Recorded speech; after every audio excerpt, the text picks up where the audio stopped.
Hey everyone, Adam here, So Was Your Podcast. I just got to sit down with Preston Taylor, who is a stand up comedian who has his first hour long comedy special, came out just last week. It's called Farm to TV, and you can watch it completely free right now on Tubi TV. If you don't know, Tubi is a free app with the advertising model, kind of like Pluto TV does, so you don't have to pay for a subscription. I had a great time talking to Preston. It was a really easygoing, fun conversation, and I almost forgot we were technically doing an interview. I had a great time talking to him. Really funny guy. Check out the interview, then make sure you go to Tubi TV and check out Farm to TV. Hey everybody, Adam here, So Was Your Podcast. I'm sitting down with Preston Taylor, who has a new comedy special out. How you doing, Preston? Fantastic. Thanks for having me so much. Adam, how you doing today? I'm doing good. Thanks for coming on. This should be fun. Oh, hey, I'm excited, man. Anytime we get to chat more about jokes and special and kind of where it all started, it's a blast. Good, good. I'm glad you said where it all started because stand-up comedy is one of those things that I find intimidating, even though I'm not even trying to do it, but endlessly fascinating because it's got to be the hardest thing in show business to do. It's interesting you say that. A lot of people ask me like about comedy and what it is like being on stage. And for me, it's kind of bittersweet in the sense that I used to be extremely staged. Like public speaking was not my thing. I wasn't going to be in front of people. I really like not being seen.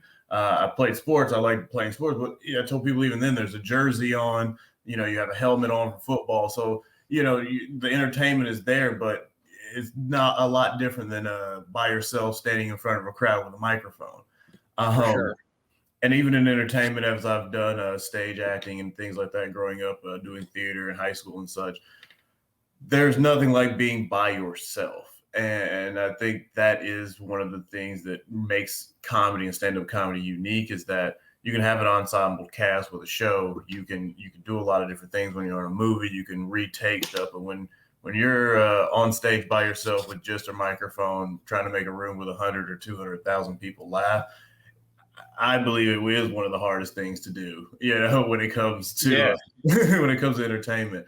And it is scary. I tell people, there's very few people that ever get up there and I don't think just have any butterflies ever. I've been doing this 10 years. I still get butterflies going up there for hell an open mic night. Yeah, of course. I mean, you're generating something out of nothing, which is crazy. And I guess, again, I'm probably not telling you anything you don't know. You do this, I don't.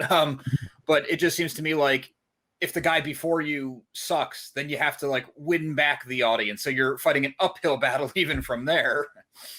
You said something that is one of the biggest secrets that people don't understand. And I'm very fortunate that early in my comedy career, some of the guys before me taught me that exact thing. A lot of people, it's almost ego, have the idea that you say you're going on the road, you're supposed to have a few people open up for you. They wouldn't take somebody they thought was as good as them or even funnier than them. And these older guys told me as soon as I got started, that's a big mistake. They're like, because if your crowd isn't warm or if they're not laughing or the person before you isn't funny, you have to do just that. You now have to do their job, warm the crowd back up, right? And then get them started. It's like, so you always want somebody that's extremely strong or extremely talented to open, because the more laughs that crowd has got, the easier it is for you when you get on stage. And so that's actually one of the things I always try to tell people beforehand, because if somebody before you bombed, it's hard to wake that crowd back up. Half of them now ordering a drink, the other half's looking on their phone now, like, Googling what, like it's over now, right? Now you have to win them back. Yeah, absolutely. So that makes it even harder to fight that uphill battle. It's just, that's why I find it so fascinating because, someone can write comedy in a script and you can go over it and over it and over it and tweak the timing and tweak the wording. And of course, I'm sure you do that for your sets. Yes. But there's no dry run. For you to practice, you're doing it. And that's just crazy to me. No, even my special, a lot of specials these days are filmed over, 2 or 3 shows or 4 shows. That show's one time through, it was one night only. It was one time through. And people were like, oh, well, did you perform it on the road? I was like, bits and pieces of it I performed on the road. But no, even that night, that was the only time that show was performed. It just wow. Okay. Yeah, there was no There was no, oh, I performed it 5 or 6 times and got it ready. It was a very special night. It went very old school, 70s, 80s. Like, hey, this is what you're getting. Awesome. Okay. Before we get to that, let's go all the way back to the beginning because you said you were a little stage shy. You did sports and stuff. So when did you decide to like, I'm gonna get up on stage maybe for the first time, and then after that, I'm gonna try to make a go at this. I started writing jokes in 2007. So yeah, at that time, I was about 22 at the time. Hadn't really thought about getting on stage just because I was terrified. In 2010, 3 years later, I did a couple of months living out in New York. And I tell people living in New York changed me. When people walking around that summer, I tell you're bumping into people on the sidewalks. They're like, "Hey, man, f you, all right, have a great day." And just seeing how like no one really cared. They went about their day. People were really genuine. You get on the subway, and somebody's playing the violin or guitar. You have people singing, and then next car over, someone was performing comedy, and you realize that no one cared. Either people were going to listen or they didn't. Some people cared, some people didn't. And what it made me realize, like, if you can do this in this setting, hell, I can go to an actual stage where at least people are expecting me to tell jokes. Like, it almost just broke that out of my, it really shook my stage fright. And I tell people, I give New York credit all the time. Nice. Okay.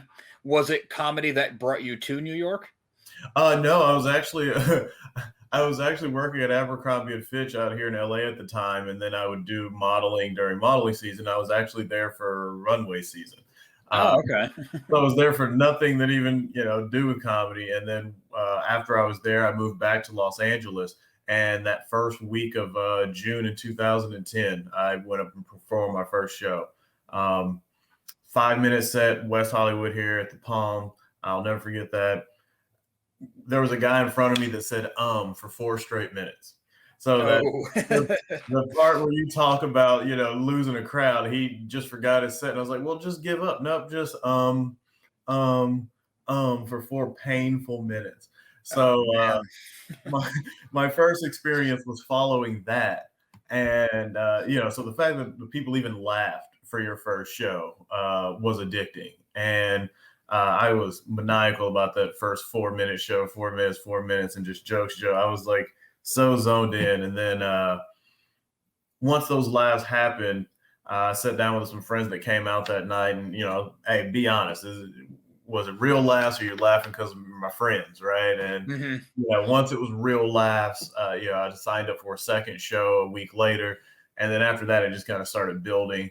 I told you I was very fortunate. The second show, Garrett Morris happened to be the host, which is a comedy acting legend. And when he saw the show and afterwards asked me, "Hey, how long have you been doing this?" And I was like, "This is show 2."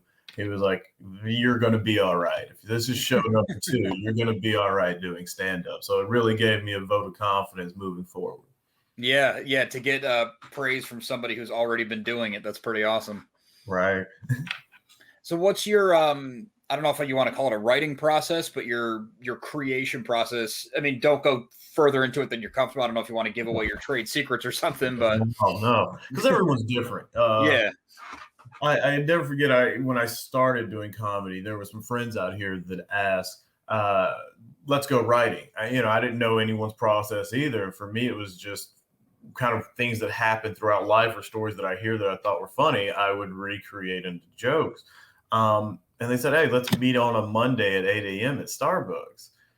And I was kind of startled.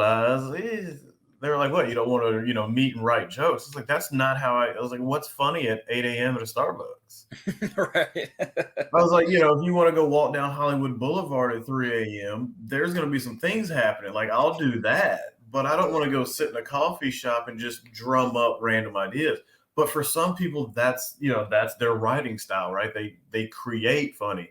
I was like, for me, I rather live life and take funny situations because I feel, as a lot of people said, my comedy special was very general. It could catch a broad base. And I was like, yeah, that's my hope, is that some of these situations everyone's been in, right? And that's where I try to capture and find my content, at least.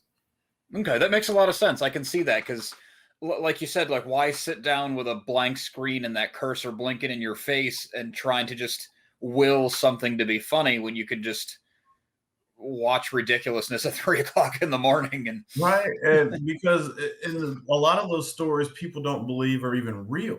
You know, it's almost unreal. Like, oh, that didn't really happen. I'm like, no, that really did happen. It's like versus that person that just wrote that joke. I was like, that was unreal. Like this really happened. But the truth is stranger than fiction, right? A lot of the time. yeah, for sure. So when you say you go out or you're out with your friends or you just happen to see something ridiculous and you're like, that's going to be funny. I can retell the story. Do you then try to mold it so it fits and do you write that out or do you just go on stage, remember it and So I've learned a valuable lesson in the beginning. You think that you're going to remember things or I'll write that down later. You never will. So if anyone's out there, has run through that before, known it before, never happens. So I used to carry around a little notepad with me. Now I have a little voice recorder that I keep with me. And I do like just notes, kind of like Cliff Notes when you're in school or whatever. It's like I don't need the whole thing, but I have enough generations and keep words that I'll remember the joke. And then when I'm rehearsing and practicing, that's it. But I really don't write out jokes, actually. A lot of my jokes are just key words and lines that I remember. And then it's just the repetition, repetition, repetition, repetition. or you kind of find the beats in the moment and Yes. And that's what a lot of people I don't think, sometimes want to understand about comedy is, and it's kind of why during the pandemic I haven't performed much.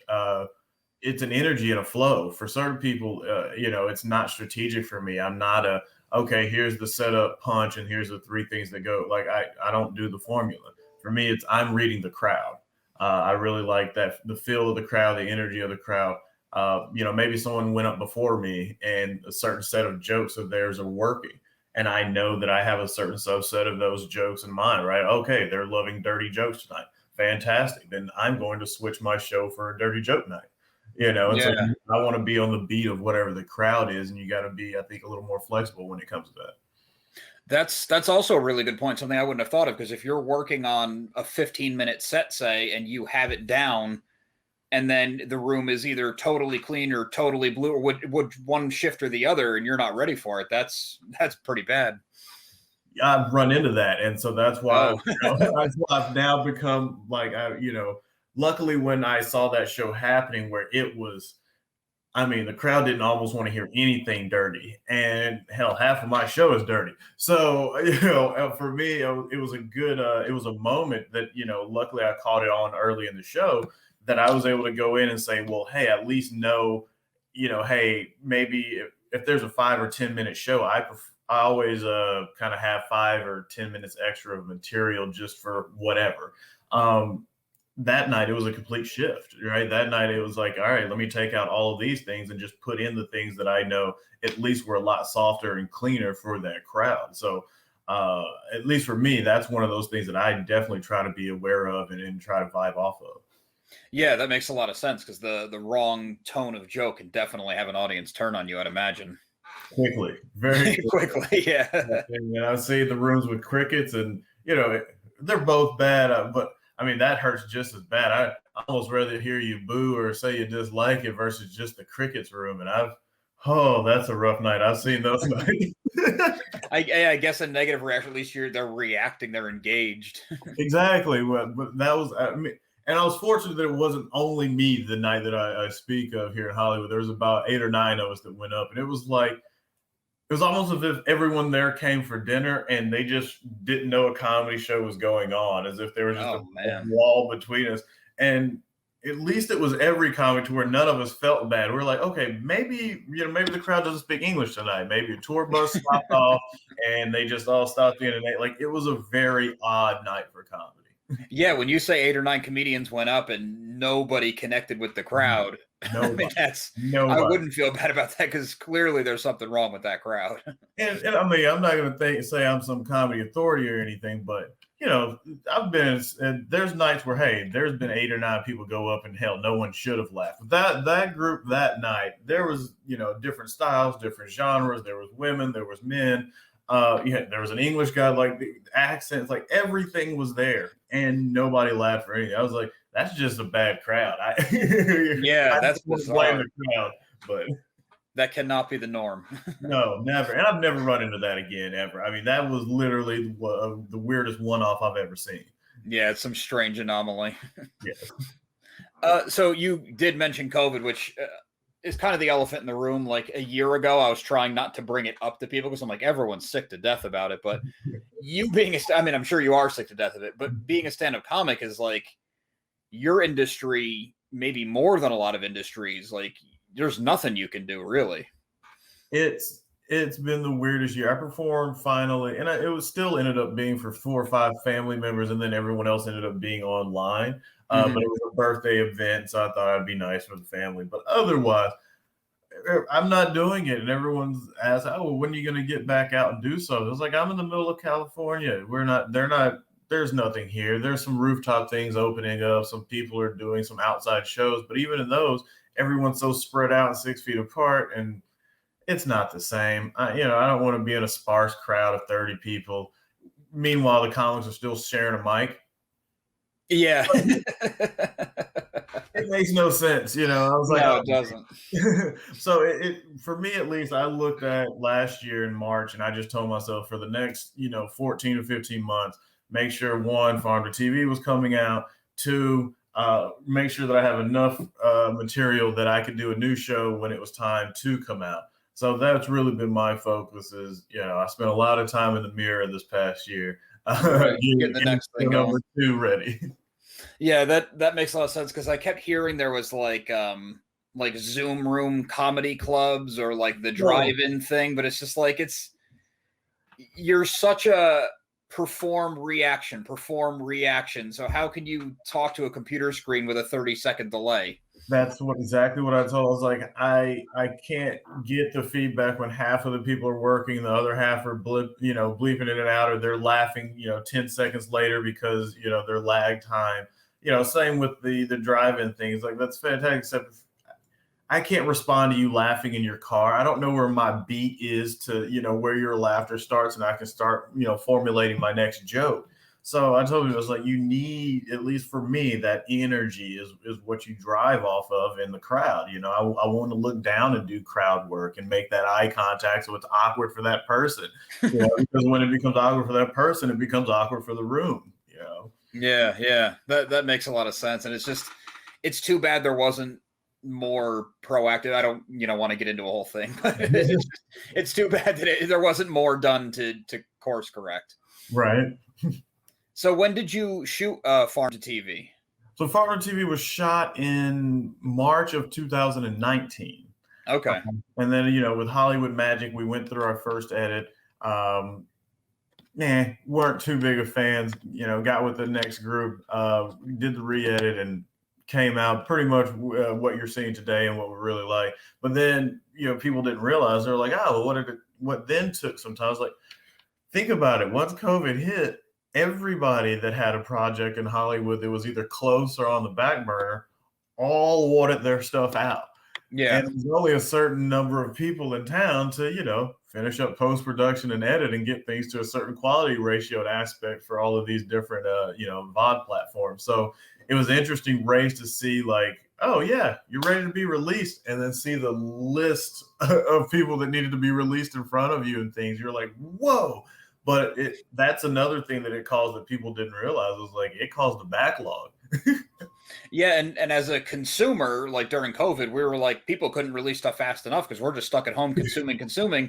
But yes. I'm sure you didn't want your special to come out the same weekend as 17 movies, 3 shows, and that was the weird game because it was okay. Let's get it out. Investors, hey, why isn't it out? This is the perfect time. Everyone's home, and then you find out, look, you want to go out this week? Because this week, for the next 5 to 7 weeks, everyone's watching Michael Jordan. All right, we can come out this week, but all right, cool. For the next at least 2.5 weeks, we got to talk about Carol Baskins and Tiger King. All right. Oh, you want to go this week? Because now they're mad about these little girls in tutus. Like every week, I was like, you want to compete with any of this? Because this is what's about to start happening. And so they finally, I think we found a nice mesh of one, all of that big wave getting out of the way. And then 2, I actually like the idea that we waited until after the holiday season. Yeah, So that's smart too. right. So I think we fell in the perfect time where you still have a mix of people that are in and out of homes, people are in and out of work. They're still trying to find new things. And now that wave of everything that came out in this big posh is done. And people are like, okay, so now what is there? Right. Especially what is there in terms of comedy? Yes, right. A lot of people haven't gotten to shooting anything in the last year. And Yeah. so it'll be really interesting because there is typically so much comedy that comes out throughout the year. And I think this year, it's going to be a year where there'll maybe be a lot of things get shot during the summer and pushed out towards the end of the year. But, for right now, I think I'm very fortunate that I landed in a little soft spot. Yeah, I think so too. And I think now, a year plus into this thing, we want the comedy and something lighter, and just like I want to sit down and laugh. I don't want to be told about politics or viruses or whatever. And just let me laugh at something for an hour. Yes, and that's one thing I'm actually very fortunate about because even anything that I have seen that has been done new or try COVID, COVID, COVID, COVID, and once again, no one wants to hear it right now. Yeah. Right? So then your half of your jokes and show is about that. And luckily, with this being shot before, I'm not a political comic. There's no, I don't talk about Trump. I don't talk about politics. I'm like that alienates half the crowd. Yeah, no Right? matter what. Exactly. I'm not, I don't talk about COVID or anything in the show. So it's like all of those things that you would typically have to even think about, all that stuff's out the window and you can just laugh about old, ridiculous country stuff. Yeah, it's refreshing. It sounds refreshing. I haven't had a chance to see it yet, but I definitely will. But it sounds refreshing. It's it's definitely a roller coaster ride. I'll tell people that's at least most of the response I've gotten. It's very nice up front as far as introducing the family and giving you the kind of where I'm from in that first 15 to 20 minutes. But then after that, you get into the nitty gritty, and that's where I tell you, farm to TV is basically a knock on farm to table, right? Here's your story of where you got your produce from. I'm like, well, here's a story of how I got to doing all of these crazy things that I do now. Okay, cool. If we could go to the editing process for a bit, and again, I don't want you to reveal anything you might not want to reveal about it, but like, how do you go about editing a comedy special? Is it like, because you just did it one time, so it's not like you're taking 3 shows and taking like, audience reaction here, and I did the bit the best here, or whatever Right. it was. Again, I'm not trying to get too No, far no, no. behind the scenes, but what is the editing process, I guess, is the broad question. It was unique for me because this was my first time really deep diving into the editing process. I didn't know what to expect because in my mind, same thing. I knew what you've done in the past, or at least what I've studied with other comics, where you are piecing together from the different shows. And so, I've heard, well, we sit in the editing bay for 8 hours and, we put all this stuff together. With one show, it was more or less what we thought was correct that was always going to stay in. Kind of the color correction and understanding the more kind of camera angles and what would work better for us kind of as stage presence look going forward. And then for me, it was a much different process than I envisioned because of, I think it would have been faster had we not been in COVID, and 2, because now instead of me sitting next to, the editor in the editing bay, it was June of 2020, right? So he would cut something together, send me a link.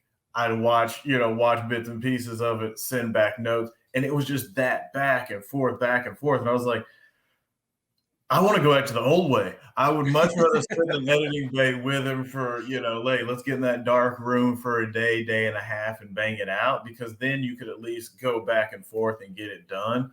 But I enjoyed it a ton because what it let me do or let me see is how much work the editors put into this stuff. And Yeah. I don't think being a producer on this, it was an eye-changing experience trying to get the crew together, get the venue together, right? Getting all the hair and makeup people together, getting I learned way too much. And one thing I did learn is, 1, producing is much harder than anyone will ever tell you if you're really doing it. And 2, you learn what people really do in the industry. And my God, those people are magic, man. From what it looked like to what he ended up doing and the way these people were, I mean, for the 12 hours that I worked with him on the editing parts, add times 10 for him. But for Yeah. them, they love it, and the work it's magic what they can do. And I'll tip my cap off to those folks in the editing department and the coloring and what they can do with film, because it really does change everything. The work, the amount of time, and how elaborate they have to be and specific, and just time coding alone. Just learn and making sure that you don't mess that up over and over is one of the biggest deals that I never even knew was that big of a deal. I just, hey, all right, here's the timestamp, keep going. Yeah, but if we've edited and changed any 1 second, that one frame is now moved, and now going back and using that wrong timestamp again. Great, we've just messed up and have to start over. And it's not like you're just loading your last movie from TV. It's like, oh no, when you need to reload this 4 terabyte file or whatnot, it's going to take 5 to 7 hours for us to start over again. It was definitely okay. Experience, right? Plus, you had multiple camera angles and things like that. It sounded like, so it's like, okay, which time code on which shot of which bit, which reaction. Well, yeah, that's crazy. And to switch editors. So I didn't know, of course, how hard that is. But hey, if you're the original person that did all the editing, guess what? You know where all the files are and what they're named and whatnot. But when someone else jumps in, they have to start all the way over, go through every file, go through every folder, go through every bit of footage. And like you just said, not on one camera, on 4 cameras. So it's like, man, this is nuts. And so, spend 2 hours in a room with someone editing, and you realize, man, that's probably one of the hardest jobs I've ever seen.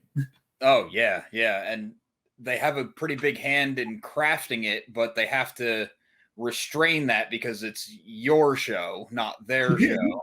Yeah. Well, you know what? And fortunately for this, he kept reminding me of that. I had a very great editor in Brad. And, he said that himself. He goes, in some of these projects, you can get carried away and forget that it's not your project. He goes, luckily with the comedy special, it's just you up there. So I can really just focus in on you and what you want. And then he's like, I enjoyed the joke, so that helps too. But he goes, at least for this, it's much better in the sense of I'm dealing with one person, right? I'm not having to deal with this person, how they want things shot, and this producer. He's like, at least I can just deal one-on-one with you, and it makes it a lot easier for him. Yeah, that's a good point too. So you said you produced it also. So was this kind of your, like, you willed this into existence?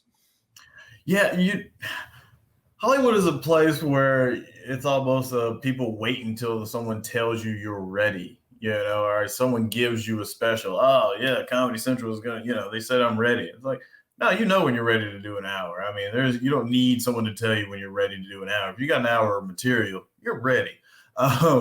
So luckily these days, I just figured the way the world was going, there's no reason to wait anymore.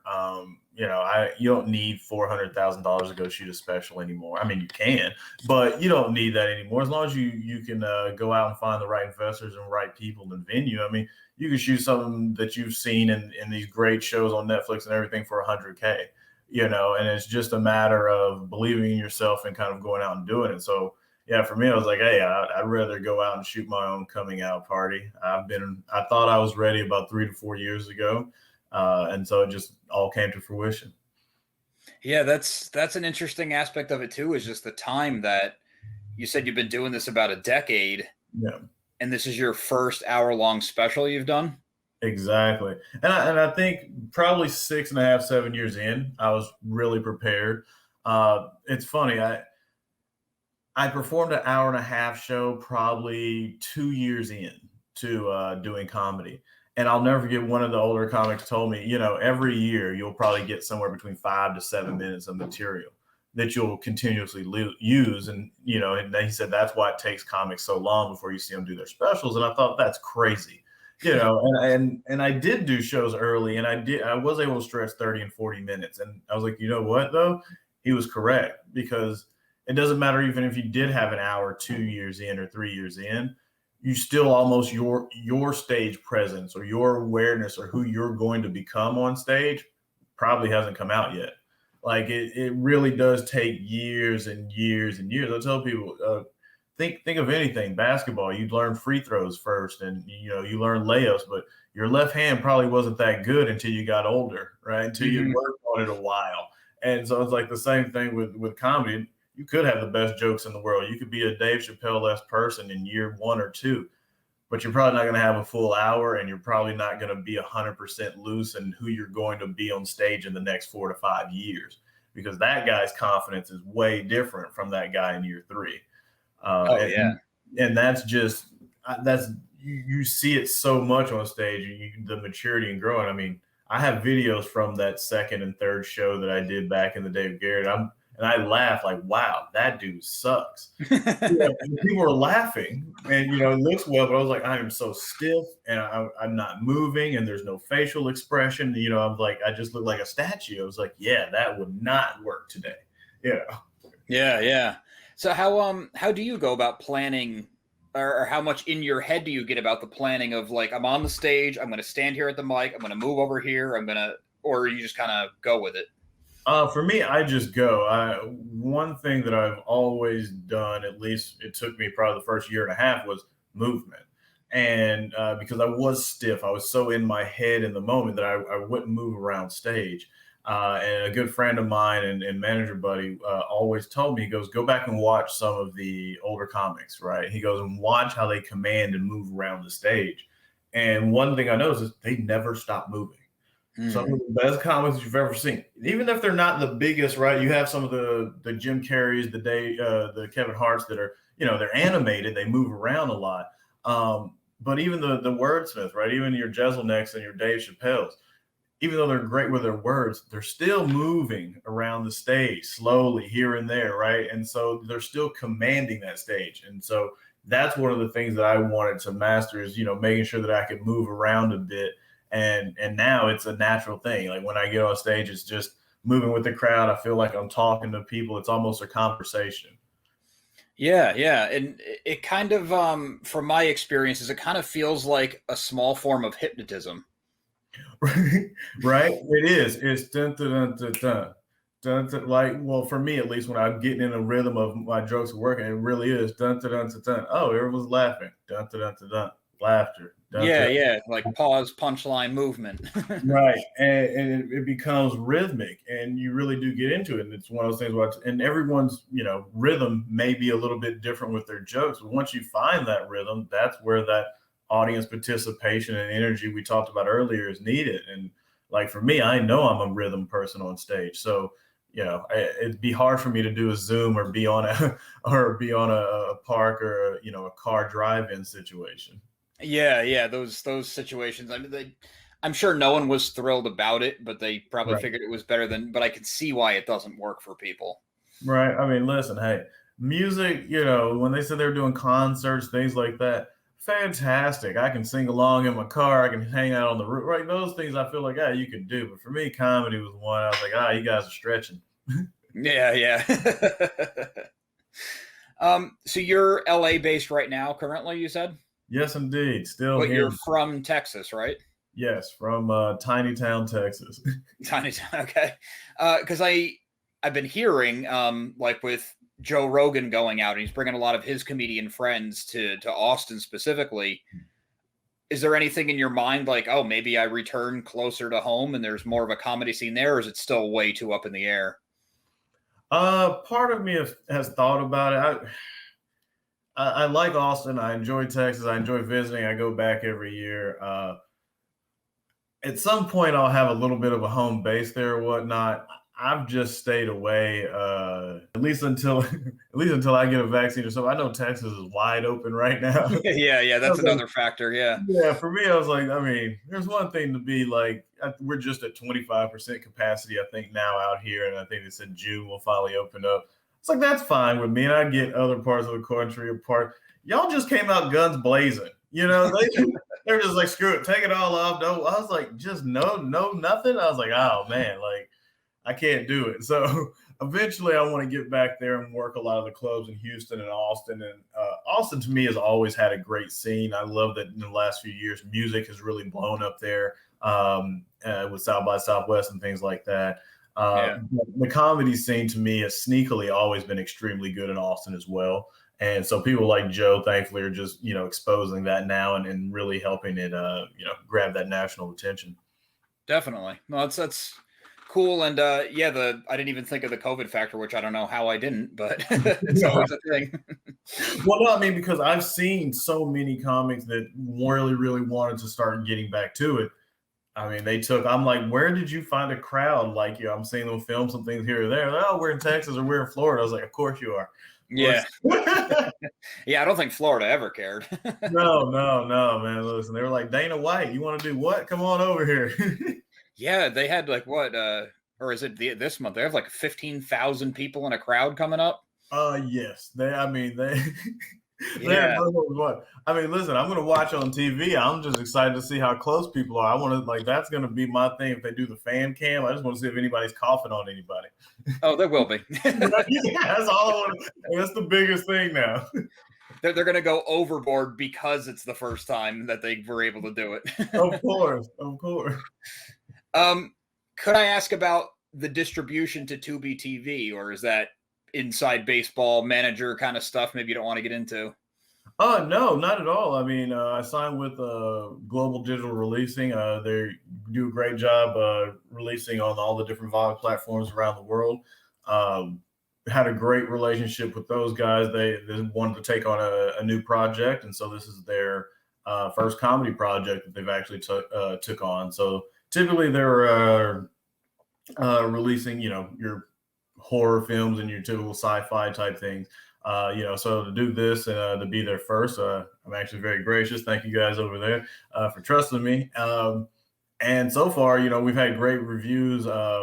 They typically do the different VODs have different onboarding processes and different payout situations. So right now it just turns out that Tubi's one of the best out there, actually. People don't realize it, but with them being free and without them having the signups, a lot of the VODs have signups like your Crackles and Voodoos and things like that. Tubi, you can just click in and start watching The Mask or New Jack City or whatever you want to watch, and you don't have to sign up for anything, and it's free. They're just crushing it. So, as soon as they said, hey, Tubi wants to do exclusive for the first 45 days, I said, sign me up. Have at it. and then we plan to expand here in the coming months. So we will get over to Amazon Prime and Crackle and those other things.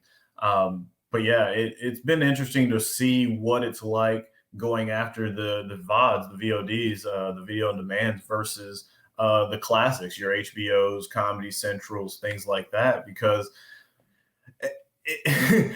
those guys, it's almost hey, we can skip over you. And sometimes their offers aren't going to match up to what the VODs actually offer over an extended period of time. And you have more control over your VODs and your licensing. So, at this point, it's nice to have control and be able to have that ability to move from place to place versus someone locking you in for 5 to 10 years with a licensing agreement.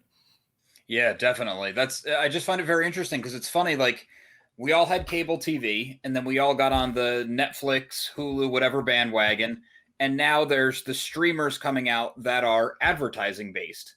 Yes. And it's like it's novel again, but it's only been like 5-6 years. Like, really?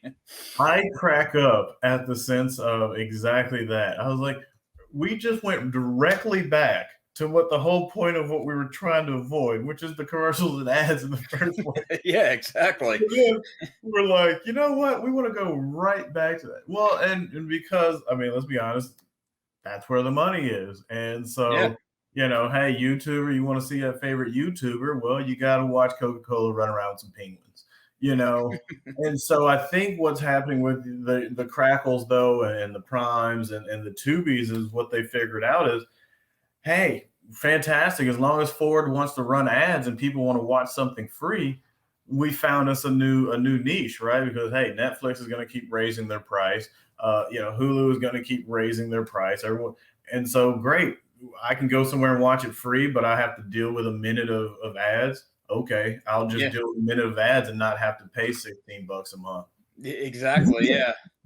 Yeah, I thought that was cool when I saw that you were on Tubi, and it was literally just yesterday, like probably an hour before I filled out the time slot with your PR person to do this interview.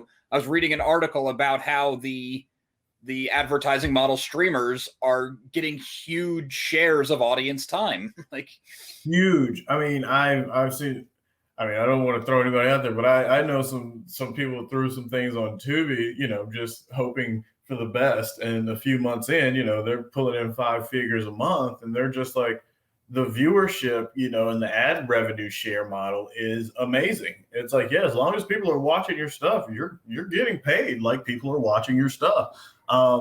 You're going to, and that's why I think you have such great titles on Tubi. I mean, everyone that I have friends and family back home that were like signing up and Premiere, getting on and clicking on the link, all of them were like, by the way, why didn't you tell me about Tubi before? They have everything. I was like, bro, I'm shocked that y'all don't know. I was like, because I know it's on all the Samsung smart TVs, comes with Tubi preloaded.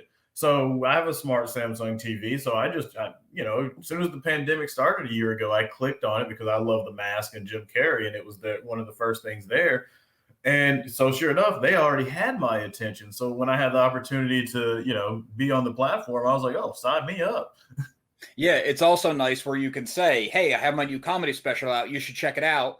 And you don't have to tell that person, make sure you go and sign up for the month free trial. And then it's $14.99 a month after that. Right. And I still, even some of the apps on, my TV, like for instance, the ESPN app, you still needed to sign up. Even though it was free, you got to sign up. And half people don't want to sit there and move the remote or, click over whatever. So with Tubi, the fact that they just skip that, you can sign up, but you don't have to, and you can just skip right into things. I was like, they're almost taking the Amazon aspect of it, I think, in the sense of how fast can we get people to whatever they want to watch and skip the rest of the BS. It's one click and go. Yeah. And it's That's working. a good point. Because everyone is very impatient now, and we're all impulse buyers and watchers. And the easier it is, the more long-term we're locked in. Exactly. I really appreciate you taking the time to come on. That was a ton of fun. I wish you the best of luck with the special. You want to tell everybody where they can find you online? Yeah. So Adam, once again, thank you guys so much for having me. It's so wizard today. This was amazing. I appreciate y'all. Like I said, it was a wonderful surprise to wake up. I was like, what? Yeah, let's do this. And that it was actually video for once. If you check out Farm to TV there on Tubi TV, premiered last week, April 9th. We'll be running there exclusively for 45 days. Other than that, I hide offline. You can find me on Instagram at Preston Taylor Comic as well. Other than that, that's about only 2 places you're going to find me right now. Awesome. Well, thanks again. That was a ton of fun. Hey, thank you so much for having me. I appreciate it. I'll happily be able to do it anytime. Yeah, definitely. I'd like to thank Preston Taylor one more time for coming on the show to talk to us about his newest comedy special, Farm to TV. You can check it out on Tubi, and I recommend you do. It was very funny. Unfortunately, I didn't get to watch it before the interview, but afterwards I watched it, really enjoyed it. So Preston, once again, thanks for coming on. Also, please make sure to like and subscribe to our channel. We have a ton more interviews, a ton more new movie content coming your way. You're not going to want to miss out. Also, make sure you listen to So Wizard Podcast every single week wherever you get your podcasts. SoWizardPodcast.com is your resource for reviews, recommendations, videos, merchandise, and more. So Wizard Podcast also has a Patreon page where for as little as $1 a month, you can get multiple monthly bonus shows. And we love hearing feedback, so drop us a note in the comments, leave us something on social media. All of our accounts can be found after the show and in the show notes. And on a more personal note, in January of this year, a really good friend and I released a comic book, Social Studies. It's a slice of life comedy comic through the twisted prism of the 90s cartoons that we grew up on. All hand-drawn stuff. It's a lot of fun. It's a comic unlike you've seen before, so if you have a minute, I'd appreciate it if you could check out Social Studies at socialstudiescomic.com. Thanks.